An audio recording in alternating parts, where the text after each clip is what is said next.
Hello, everybody, and welcome back to the Big Bros Podcast, episode 19 today. We are talking all about attraction. Why do we feel attracted to certain people, but not to others? What is the science behind it? And all things about attraction. If it's your first time joining us, welcome.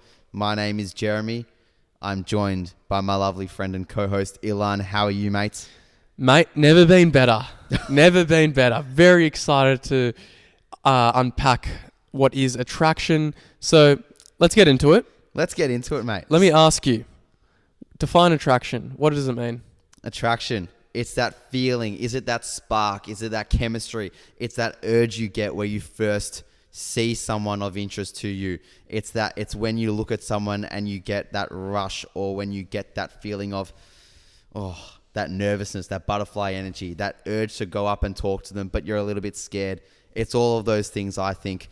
And it's what makes us excited, especially in that initial phase of developing a crush or a likeliness towards someone. Now, what are the reasons we feel attraction towards some people? Well, I suppose it kind of comes down to our evolutionary biology, doesn't it? To some extent. I think to some extent, but I think that helps explain it, because evolutionarily, attraction is kind of nature's way of like motivating you to find the fittest and healthiest partner available so you can procreate with them. So you can procreate. There's that word. I mean, that's what it is. I mean, just reminds me back some episodes ago where Ilan came out and said, well, you don't procreate with your friends. Oh yeah, the breakup episode. That was great. So this is where we're diving in and saying, all right, well, let's find a partner that you can procreate with. So all about attraction. So yeah, like you said, evolutionarily, there's a strong element to that because after all, that's a lot of our human biology. It comes from an evolutionary standpoint.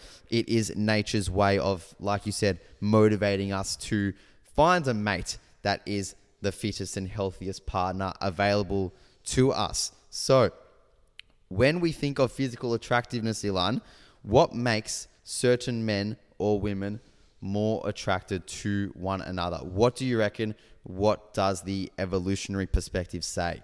Well, let me just preface this. What I say here isn't, a blanket rule. It's just on average. It's generally speaking. They've done studies and they find that men with a relatively narrow waist, a V-shaped torso, broad shoulders, taller than their female counterpart, facial symmetry, maybe a little bit older. These are all kind of signs of relative more attractiveness. And obviously sounds like a bit of a, ingredient recipe book. So again, take this with a grain of salt. But these are some weird, well, not necessarily weird, but some traits that the research has said. And why? Why does the research say traits like this in particular can make a male more appealing to a partner? Sure. So the physical characteristics that I just outlined tend to be associated with higher testosterone, which might indicate dominance and better health. And these traits can also be kind of perceived as a sign of protection.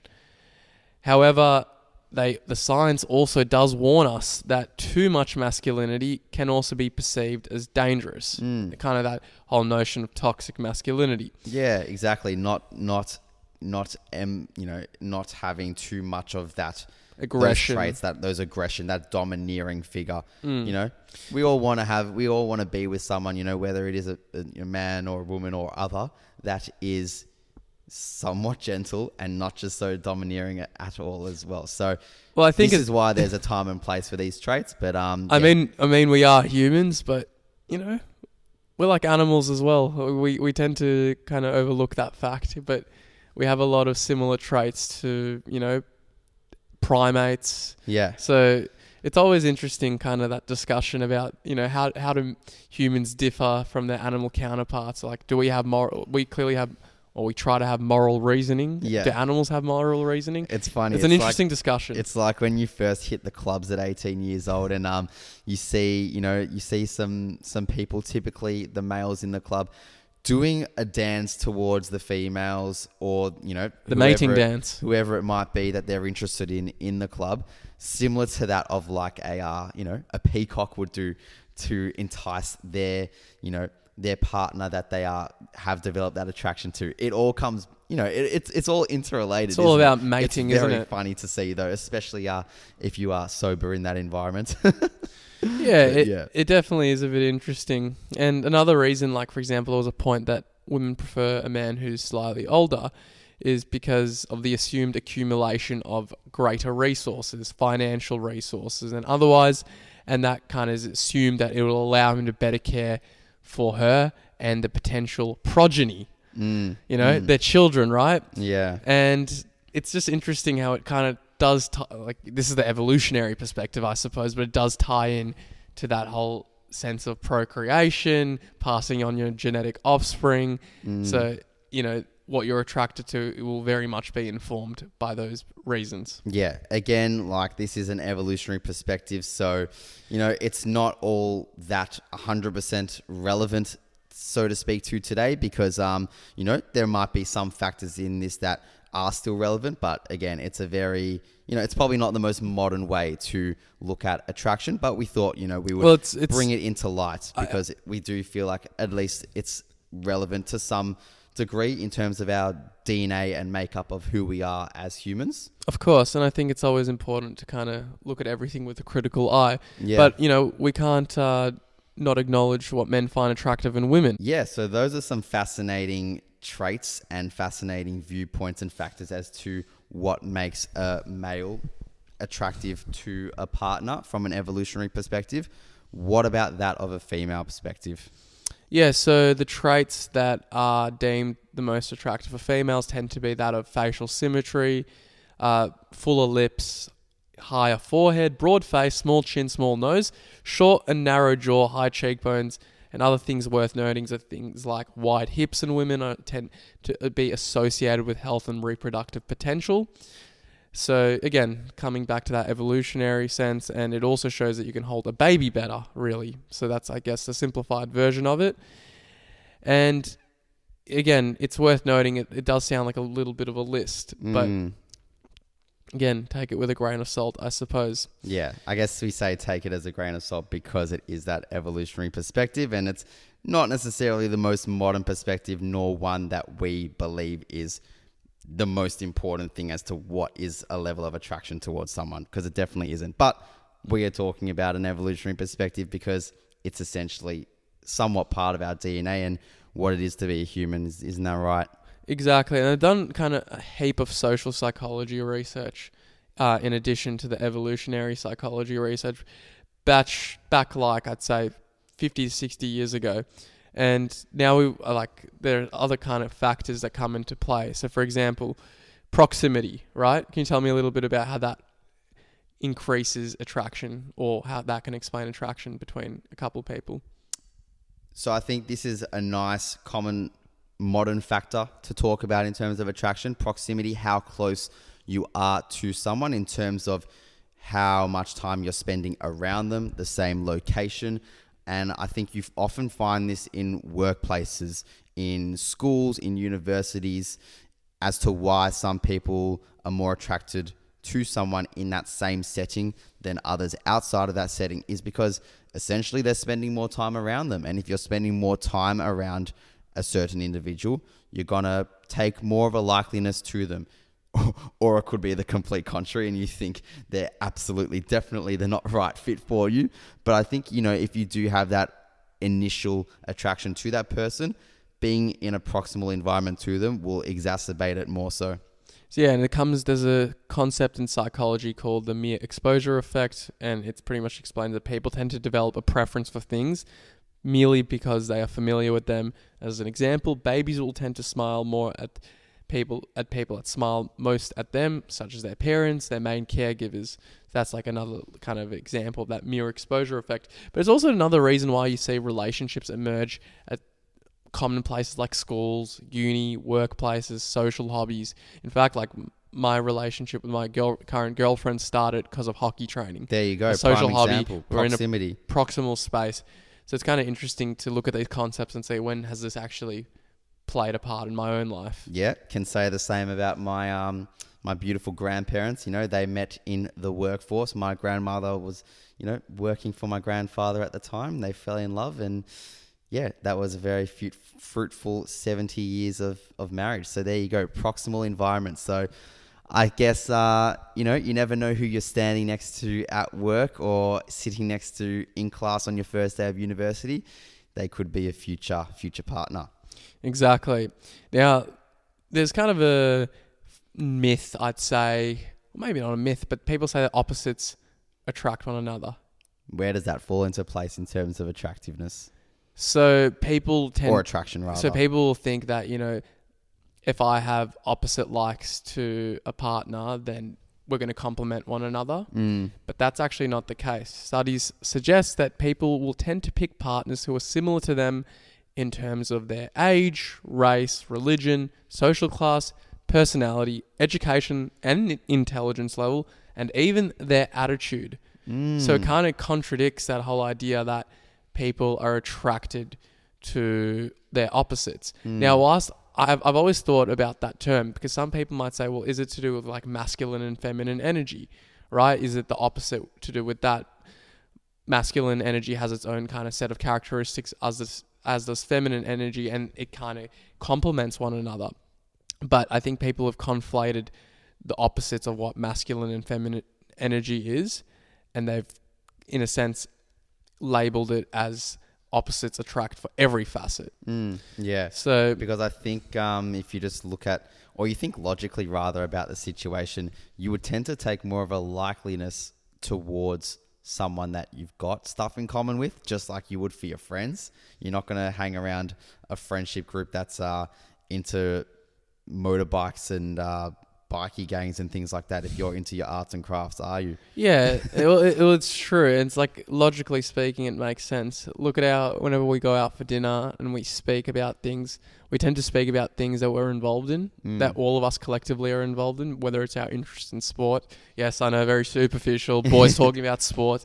But, you know, the fact that we all go to uni, have similar courses, these are things that just relate to us. Same age as well, personalities somewhat, you know, similar. We're all kind of outgoing, I'd say. We all like to have fun. However, on the contrary, though, it's not to say that you can't be attracted to someone that is different in terms of their likes and dislikes. Like if you think about hobbies or, what their occupation may be, it might be something completely different to you. But I think aside from the hobbies and the occupations and things like that, when we talk about attraction and likeliness towards that of a partner, we would think that homogenous traits and values is probably why you would be more so drawn to them, you know, valuing certain things and upholding the certain things to the same degree. And could it be, again, does the evolutionary psychology part come into play here and be like, well, it's because you want to make sure, for example, when you do have kids, that you have similar values that you can teach them, instill in them, right? Rather than you being with someone where you can't find common ground on something because you two are very different. You kind of want to have a unified front when you're raising children, so you can make sure that your children are instilled with the best quality values, right? So yeah, kind of an interesting one. Another factor as well that can explain attraction is the law of reciprocity in psychology. So it's the idea that if you like me, then I'm more likely to like you back, because humans tend to like to do good things for others who do good things for them, right? Yeah, or essentially if you treat someone the way you want to be treated, you're more likely to have that level of attraction and likeliness towards one another. Correct. And they found a study from 1959 by Bachman and Secord where they pretty much had a participant speaking to another participant called a Confederate.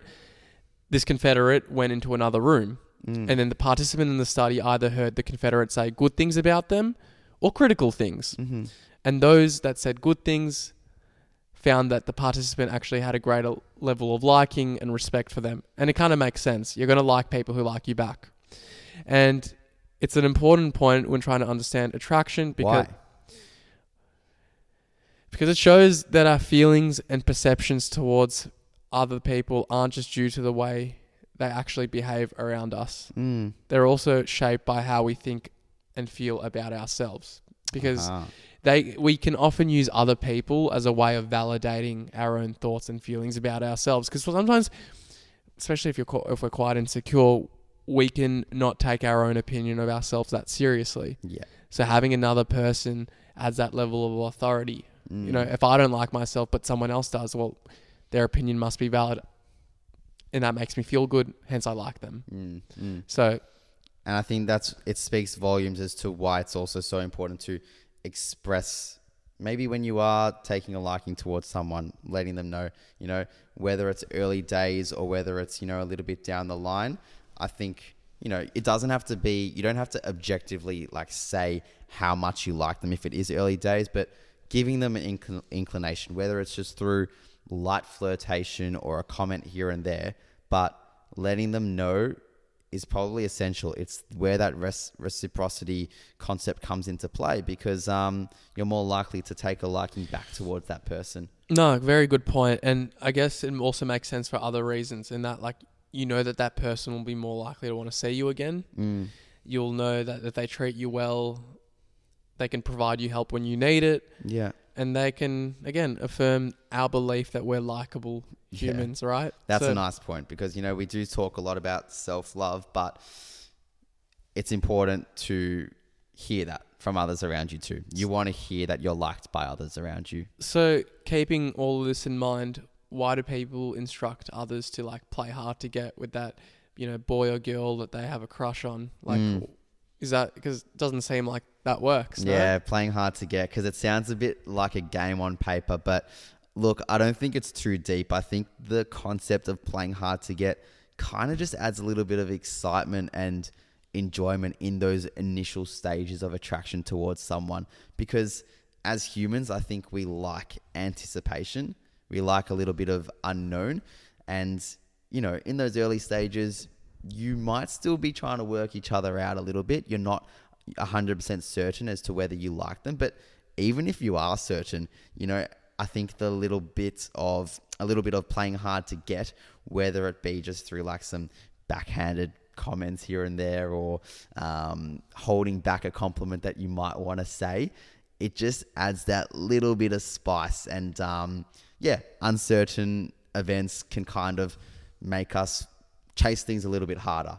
Well, you know, it's a great point, but you know what I've always thought about? Like, I've always thought about that point, but then I said, the people that you're attracted to who tend to play hard to get with you are those who already in previous times may have expressed a tiny bit of liking for you. So it's not like the people who are playing hard to get don't like you at all. Chances are you wouldn't actually express interest in them, but you might be engaged more because, again, you might just think, oh, they like me. I know they do, but they're not showing it off. They're trying to put up this act. There's kind of some sort of mysterious aspects about them. They're not putting all their cards on the table. Such a good point, because often, you know, when I've thought about someone playing hard to get with me in the past, you often take the perspective that they don't like you, or they're kind of giving inclinations as to, you know, maybe this isn't going anywhere. But you're right. Like, when you think about it, you probably wouldn't play hard to get with someone that you had no interest in. Yeah, and it's true, because unless you just want their attention. And look, a lot of people do that. Probably not advisable, but, you know, it is what it is. But it's true, because if you know deep in your heart of hearts that someone you're speaking to, you're trying to develop something more with them, is not on the same page as you, you'll be able, and you know that they don't like you at all, it's much easier to cut them off. But if you have that kind of seed of doubt that, you know, they're playing hard to get because they're just trying to add some spice, you know, well, that's a different story. I think, again, it'll kind of create that element of mysteriousness. Yeah, whatever. I think so. So there you go. So we've spoken about, you know, playing hard to get and the factors of reciprocity and proximity as to, you know, why you might take a likeliness and initial attraction towards someone. When we look past initial attraction and you're actually, you know, talking to someone that you really like, and it's going somewhere, you feel like it's going somewhere, what are the next stages, you know, in terms of that relationship? Like we start to look at love, you know, we start to look at movements towards love, but there are types of loves, aren't there? Yeah. So introduce us to those concepts. Yeah, it's weird. I really like this topic. I find it so interesting because they're things that you can relate back to your own life. And I think those are oftentimes the coolest topics. So there's two types of romantic love, if you will. One's called passionate love, what you could known as that honeymoon stage. And it's often that, total absorption into another person. It's kind of characteristic of sexual desire, tenderness, intense emotion. Some of the things that you could think about is like, do you experience intrusive thoughts about the partner every day? Do you idolize a person as if they're perfect, flawless, right? Do you have a consistent need to maintain that physical closeness, strong emotion about the other person? And this sort of passionate love or honeymoon stage can last as long as up to 2 to 3 years. Right. Gee, wow. That is a lot longer than I thought. Hey. Well, some say 6 months, some say a year, some say 2 years. I think it's relationship dependent, but it's very interesting. And it's a completely different love. They say actually that it triggers a very similar part of your brain, that is passionate love, to what cocaine does. It's like I'm serious, in the sense that it's a very like engaging, almost addictive sort of thing. That's why people say love is a drug sometimes. And I think they conflate it with that whole idea of passionate love, of honeymoon love. Yeah. Because, and if you, even in my own times when I have experienced honeymoon love, you do think of them as flawless. You don't think of, and you can't think of anything wrong with them. You get love struck. You've got those rose-colored goggles on. Yeah, it's just like the emoji with the love heart eyes. It's really that. Exactly. And it's also, I think, correlates well with the unfamiliarity, because there's still so much mystery to them. It's like, it's a sexy thing to know. It's like you want to know more about that individual. Yeah. So yeah, I think that's really interesting. But there's another type of romantic love. There has to be, because honeymoon stage is, after all, just a stage, isn't it? So what is that other form of romantic love? It's called compassionate love. And it's, again, you could say that some of these terms coincide with honeymoon love or passionate love, but it's things like warmth, trust, tolerance of another person. It's considered to have almost two components in intimacy and commitment, but the commitment is the big part, right? Because the commitment is the intent to continue the relationship even when shit hits the fan. Yeah. Because you don't tend to fight that much in the honeymoon period, but you will have fights in the companionate love. Because if you're with someone for, 5, 10, 15, 20, 30 years, you're going to deal with some shit collectively. Yeah, exactly. And we're not saying it's necessarily going to be like fights. Like, the word fight can sound quite, scary in a way, but rather disagreements or moments of vulnerability where things need to be spoken about and shared that might be a little bit uncomfortable. And I think that's what we kind of are referring to a little bit more so when we say fights, or when we talk about that next stage of love. Correct. And you look, and you know what the best examples are? If you look at those elderly couples in their 70s and 80s who, they don't leave each other's side. That's compassionate love. That they have endured lots of years together, a lot of hardships together, all of life's challenges. They would have had fights, they would have had disagreements, but they've always had an unwavering goal of sticking it through. Yeah. And that's how I usually kind of think of that compassionate love. Exactly. And so what do you think are some of the key traits when we think of compassionate love and that next level of commitment towards a partner? It starts with a T. Guess the word. Trust. Yeah. Trust, communication, honesty, probably not leaving any topic off limits, hey? Always bringing something to the surface. Being vulnerable with them, right? In that honeymoon stage, we might want to give off that view that we're perfect, right? Because you're still creating that perception of who you are, but you can't want to impress that. But person you're as much as exposing you can. exactly. But you're exposed after a number of years in a relationship. Your true, authentic self is going to come out, and where that trust comes in is that knowing that I can present the most vulnerable side of me, and you're willing not just to accept it, but dedicate a relationship with me for life. Well, not for life, but for a long term. Well, yeah, that's the mentality you have if you are in that stage of love. Is you're not putting an expiry date on the relationship, right? You're expecting, I mean, I guess in hindsight, if we're thinking rationally, there'll be an expiry date eventually, like whether it could be death, death could be the expiry date, but that's only a physical expiry date, that relationship would still live on with you forever. Hey, I mean, geez, we're getting deep here. No, we like the depth of these topics. But I think, yeah, that's the notion of compassionate love. No, and it's true. And I think this is where, when we're young, we can fall into passionate love and honeymoon love and think that this partner's perfect for me. I want to spend the rest of my life with them. But the reality is, those situations, those relationships, their first relationships where they think that the honeymoon period will last, they tend to realize maybe after a few months, maybe after a few years, that that's not necessarily the case. And you might think, oh, well, the spark is gone. It's not necessarily that the spark is gone. It's that the passionate love has taken its course, and now compassionate love, a much deeper form of love that isn't just, its foundation isn't purely sexual intimacy, that takes over. And I think that's a really, really important fact to be aware of. You think you mentioned spark there. I think spark is one of those things that's quite overrated. It's one of those buzz terms. I felt sparks. And look, I mentioned that in the introduction of this episode. I mentioned sparks and butterflies and chemistry.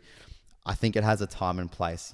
I think it's important to feel something initial when you do meet a person, whether it's like a spark of attraction towards them, either physically or emotionally, or just in some level of mystery towards that person. But I think it's dangerous to mask yourself with the idea that the spark should always be there throughout. Like a burning spark should never, die out at any stage. I think it's quite an overrated thing, a bit of a buzzword, because like you said, and like we've discussed here, relationships and love have different stages, and true love will reach a stage one day where it becomes more commitment based and looking at different elements of relationships and different parts of that person that you're with that you never truly knew existed, perhaps. And that's where I think the idea of spark becomes a little bit conflated,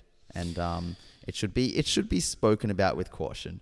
I mean, I won't lie to you. In order to maintain a long-term relationship, you still need to work at it. You still need to make sure that you are generating a spark. No doubt. But yes. But I do agree with you that people tend to think that once, there's a moment where that spark dies, that's it. Yeah, exactly. And that's what we're kind of saying. It's like, all right. Oh yeah. In a relationship, it's like, you will feel times and moments where, things might feel a little bit stagnant, but that doesn't necessarily mean, because that, in quotation, spark is gone, that the relationship is done. Yeah, it's often, if some people might say, there's no excitement, there's no drama, it's just really not chaotic, it's like it feels boring, feels vanilla.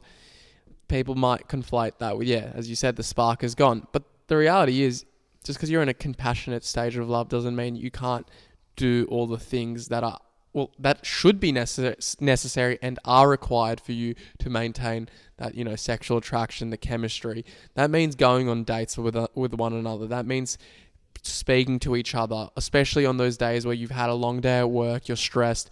That means asking your partner, how are you feeling? It means doing all those things that you don't necessarily feel like doing, but you have to for the sake of fostering the relationship. Yeah, probably things that you would do in those initial stages of attraction towards that person. So sorry to cut you off. What do you do in those first few dates? What are the sort of things that couples tend to do? Go on dates. Ask questions to get to know that person that, perhaps would incite vulnerability, perhaps would incite just general deep conversation, right? So I think reminding yourself of those things that you might have done in those earlier weeks, months, days, whatever it might be of a relationship, if you feel like things are a little bit stagnant at times, those are things that should be reintroduced. Those are things that can reignite a, again, quote unquote, spark, or reignite that flame that, you might be craving in that relationship when things are a little bit stagnant, because dates they can be so overlooked at times that, couples might think, there's no need to go out and spend money and time doing this task that, one, we've already done, or two, I think is pointless because I can just be on my couch with that person and watch Netflix. I think that they're so important to, again, see each other in different environments, different lights, and it's timeless. I completely agree. I can speak to my own relationship. There's nothing more that, the things that we would do at the start of our relationship, like going on dates, you do find a point where that just decreases, and naturally, because, it's going to be expensive going out for dinners, drinks, but Michelin star restaurants. Yeah, although I never did that. I never did that with her. Hope she doesn't listen to this and be like, Ilan, can we go to a it's Michelin not to star? say it won't happen, hey? Oh, when I've got... One day you'll find yourself in Putty and you'll go to a Michelin star restaurant. God willing, yeah. But it's still big. But it's one of those things that now you kind of have to actively lock in. Just be like, once a week, once a fortnight, let's have a date night. Let's make sure we're always there and being present for one another. Just like you would for a friendship. You'd make effort for a friendship. So too you should make an effort for the partner you're with. And not to say that I don't want to do those things. I love doing those things. But, what if there's going to be situations where I'm bloody stressed with uni, work. I may have had a fight with a friend. I may have just had a shocking day. And the last thing I want to do is do something nice for someone else. And that's the most crucial times where you have to look at the things that you have to do, not what you feel like doing. Because that's what fosters that healthy relationship. Yeah. Amazing. Love it, mate. Anything else to add? I mean, these are some of social psychology theories we've mentioned, some of the evolutionary reasons. But if you think that there's anything, and this goes out to our listeners, if there's anything you guys think that we have missed. I know we didn't really speak much about personality, so maybe we can speak about that in future episodes. But if there's things that you guys think we've missed, don't hesitate to send us our DMs. As Jeremy always says, our DMs are always open. Exactly. So if you've enjoyed this episode, if you thought it was a bit more educational than usual and you enjoyed it, let us know. If you didn't enjoy it, let us know as well. We're always open to criticism. If you did, why not rate us 5 stars? Why not like, subscribe, follow us on Instagram? Anything from you, Jem? No, I think it's been a fun one to record. And yeah, like we said, there's an abundance of things that will cause an attraction or a likeliness towards someone else. And these are just a few we've touched on.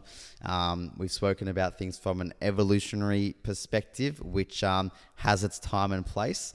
But we've also spoken about things from a more modern perspective as well. So we hope there's something in it for you that you can take from it. And yeah, like Ilan said, share it to someone that you think might enjoy it. So happy Tuesday, everyone. And thanks for joining. See ya.